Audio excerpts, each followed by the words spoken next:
Beneil Dariush reveals what his initial reaction was to Charles Oliveira pulling out of their scheduled fight next month. Beneil says he was ready to flip a table. Speaking to the Schmo, Beneil said, "I was actually pretty upset at that time. I took a minute and kind of calmed down, so I go in and I basically say to them, hey, if that's the case, if he's not available, let me fight Makhachev in, let's say, July or August. But they're like, no, we have to save Makhachev for October for the Abu Dhabi card. I don't really want to wait until October, but I still want to fight for the belt. So I say, okay, why don't I get him in October then?" Basically, the way they put it is like, I'm not the number one contender is the way they put it. They said there's people ahead of me, and they specifically pointed out Dustin Poirier. At that point, I was about to flip a table. I was about to take Justin Gaethje's advice. You know, if he said if Dariush doesn't get the title shot, we riot. I was very close to that. The thing that brought me back was thinking, I don't want to wait until October to fight anyway. I like fighting. They said they want to push the fight to June 10th. I still don't have a contract, so I'm not sure if it's for sure, but that's what they told me they want to do. June 10th. At first, I wasn't about it because what if this guy pulls out? But then I said a couple of things. If this guy pulls out again, I want the title shot, and basically a pay bump too. They agreed to both things, and that was pretty much it. They agreed to those two things, so if he pulls out, I do get the title shot. That's what I was told. It's hard to say no to that, because it seems to me the UFC on their part is doing everything to make this fight happen. So I said, yeah, let's do it. Let's do June 10th. I agreed to June 10th, and I got some kind of insurance just in case he pulls out. Ray Longo on the Anakin Florian podcast gives his take on Raul Rosas Jr. taking his first MMA loss at UFC 287 to Christian Rodriguez. Ray believes Raul needs to take some time off and grow up, physically and mentally, because in rounds 2 and 3 he looked like a kid. Yeah, I do think he's got to take a step back. Certainly has the time to do it, right? So why rush somebody? I mean, you know, it's funny, John, because if he would have gotten that submission in the first round, we're having a completely different conversation. But I think it's a blessing in disguise because that was going to run out eventually. So why not have it happen now and try to fix something? Because rounds 2 and 3, he looked like a kid.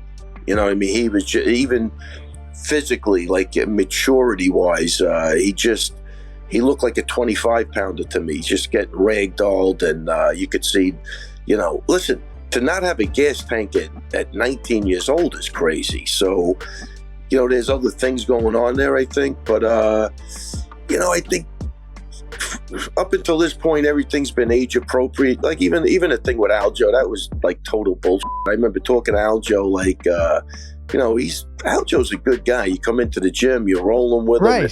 Next thing you know, they're going hard. Aljo says, I look up, his father's filming it. Like, he's like, oh, is that what we're doing? Like, so I'm going to say it's immaturity, you know what I mean? And, you could see how bad that looks now. Yeah. And even his statements, right, going back to it. But I think give the kid a little chance to grow up, physically and mentally. I think that's what I saw. Even his corner, I think it's great to have your mom in the corner, but you're in the big leagues now, man. If she can't add something to that. Oh, I agree. He didn't get any corner advice in that thing, right? What they say, you got to keep going, try to get to his neck. I forget what they were saying, but there was nothing there. So I think he's got to take this time now because it's going to be hard to match him up. They brought in a newcomer who that kid was squared away. He beat one of my guys on the local scene. He's very, very talented guy. But it definitely wasn't an overreach. They're going to have to take a step back, I think, and square away a couple of things in his game. He looked like the stand-up was non-existent. He's got a lot. It's just he can improve a lot. Why rush it? Dana White gives some information regarding Alex Pereira's next fight. Dana says Pereira will not receive an immediate title shot at light heavyweight. Dana said you put him in title contention and then he has to beat someone to even be considered in title contention. He's got to move to 205 and beat a real guy. So that's what we're looking at right now, getting a real guy. Michael Bisping and Anthony Smith on the Believe You Me podcast discussed Nate Diaz officially boxing Jake Paul. Nate and Jake are scheduled to box on August 5th. Bisping and Smith also react to Nate claiming that after this boxing match, he's coming back to the UFC to win a belt. The king of the real fight game. I think he showed a picture on Twitter of, when he landed that right hand or left hand on Leon in round 5 and Leon was all wobbly. He's still or something like that, still the king and whatnot. But he says that he wants to fight Jake Paul, get a major payday, and then come back to the UFC. I love Thoughts? That. I love that. I don't know if he's going to come back and win the title, but I like that he just wanted to get out, get a huge bag, and then come back. Like I wish that there was more opportunities for just MMA fighters in general to do that. For me, yes. Thank you, Anthony. If you've got to a place where you can be, I don't know, you can be lucrative in another place, even if it's momentarily. I know Conor did it, but when Conor did it, it seemed like it disrupted a lot, you know? If I was Nate Diaz, I don't know why I wouldn't want to do the same thing. You just take a step out, let the MMA thing kind of do whatever it's doing, and then just get a huge paycheck or two, and then come back and finish out your career as a UFC fighter. I think that's good for Nate. I think it's good for the UFC. I think the MMA world would be a better place if Nate Diaz retires as a UFC fighter. Everyone wants to see him end his career there. As you said, not sure about being a champion, but he can still be a part of some mega fights. I mean, the third match with Conor McGregor is there all day long. Whether or not McGregor wins or loses his next 3 or 4, does it even matter? It doesn't matter. The market, the appetite for Diaz McGregor 3 is always going to be there. I'm very happy for Nate Diaz. It's great. I'm always happy when you see fighters, when they part ways with the company, they continue to do well.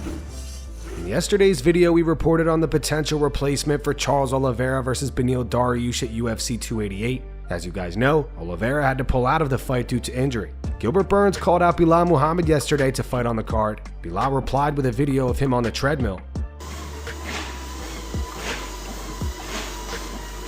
The hype for that fight died quickly after we posted that video yesterday. Gilbert tweeted, "Guy cannot make weight," facepalm emojis. Belal replied, "LOL, you just came off fight camp and made weight last week, and you don't want to do a catch weight with another welterweight that just got off the couch?" Then Gilbert turned his attention to Dustin Poirier. Gilbert tweeted, "All due respect to Dustin Poirier, I know you are a dog. May 6th, I suppose to fight Belal for the #1 contender. I just think me and you will be an amazing fight. Nothing but respect." Dustin replied, "Respect, Gilbert. I can make 170, no problem. I'm not really in fight shape, but money talks." And that's going to wrap it up for the news. Thanks for watching. If you enjoyed the video, be sure to subscribe to Full Mount MMA and click the bell icon to be notified when we post future ones. Here are the 3 top comments from last video. The first one says, "Burns is super hungry right now. Fought in January, fought this month, and now wants to fight next month. I hope he wins the title, man." The second one's in reference to the back and forth between Paulo Costa and Khamzat Chimaev. It says, "Missed weight and told his opponent it's his problem. That kills me.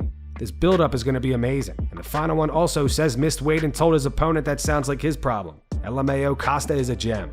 Those were the 3 top comments from last video. If you want to be featured on the next one, all you have to do is comment down below. If you missed yesterday's news, click the video on screen to get caught up. And make sure to go subscribe to our second channel where we post our exclusive MMA interviews.